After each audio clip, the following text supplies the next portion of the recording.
உதயநிதி வரன்றாரு, ஸ்டாலின் வரன்றாரு, ஒரு குடும்பத்து இல்லைங்க வந்து அவனு கட்சிக்காரங்க வந்து அங்க நின்னுக்கிறாங்க. அந்த ஜெனரேட்டர் பக்கத்துல போய் நின்று என்ன பண்ண போறாங்க?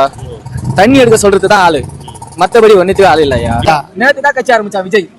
அவன் வந்து குடுத்துட்டு போறான் எல்லாத்தையும். பால் பாக்கெட், பன்னு பாக்கெட் எல்லாமே பிஸ்கட் பாக்கெட்ல இருந்து குடுத்துட்டு போறான் சொல்லி 4000 கோடி பணம் வந்தது, வாங்கினாங்கன்னு எல்லாமே பேப்பர் நியூஸ் எல்லாம் படிச்சோம். ஆனா நாங்க பாதிக்கப்பட்டவங்க பாதிக்கப்பட்ட மாட்டாங்கிறோம். எங்களெல்லாம் பார்த்தாவே உங்களுக்கு தெரியும், எதுவும் எந்த நன்மையும் இங்க வந்ததும் கிடையாது. வேசார்படி பகுதி, கனிக்காபுரம் பகுதி, புளியாந்தோப்பு பகுதி, இந்த சைடெல்லாம் நாங்க பாதிக்கப்பட்டவங்க பாதிக்கப்பட்டு சுடுகாட்டுக்கே போறோம். இது வரைக்கும் எங்களுக்கு எந்த நன்மையும் கிடைச்சது கிடையாது. இதான் உண்மை. சும்மா செய்யறான்னு வாங்க மோட்டர் வச்சு அந்த நேரத்துக்கு தண்ணி எடுப்போம். அது கூட இந்த வருஷம் தான் இதை செய்யறாங்களே தவிர இது வரைக்கும் இந்த அளவு தண்ணியில போன இதுக்கெல்லாம் நாங்க போய்க்கின்னு வந்துட்டாருன்னா டிராக் மேலேயே நடந்து பெரம்பூர்ல தான் போய் சிங்கிள் டீ குடிச்சிட்டு வருவோம். அந்த அளவுக்கு இங்க தண்ணி, ஏன்னா இதை நீங்களே பாத்துருப்பீங்க, படகு வச்சுதான் இங்க போவ வருவோம். அந்த அளவுக்கு நாங்க தண்ணியில இன்னமும் பாதிக்கப்பட்டிருந்தோம். எந்த ஆட்சி வந்து இந்த இடம் சீர் பண்ணதா கிடையாது. பண்றேன்னு சொல்ல வேண்டியதுதான்.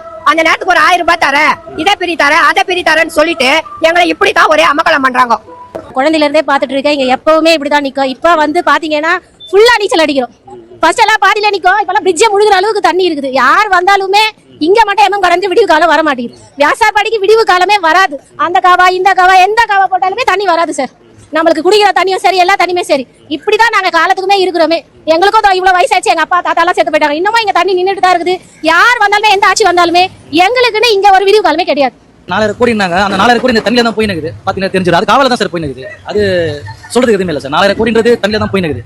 ஆனா அது ஒழுங்கா யாரும் பண்ணாங்களா இல்லைன்றதான் தெரியல. ஆனா நாங்க வருஷம் கஷ்டப்பட்டு சார். இது ஒரு தீர்வு வந்து வேணும் சார். அது எங்க தளபதி வந்தா நடக்குமான்றது எங்களுக்கு கன்ஃபார்ம் தெரியும். தளபதி வருவாரு, இதை செய்வாரு, அவர் கோரிக்கை வைக்கிறாரு. தளபதி இது உங்களுக்கு கேக்குதுன்னு நினைக்கிறேன். நீங்க ஃபர்ஸ்ட் இந்த ஏரியா வரணும், இதை செய்யணும்னு எங்களோட ஆசை. நீங்க வருவீங்க.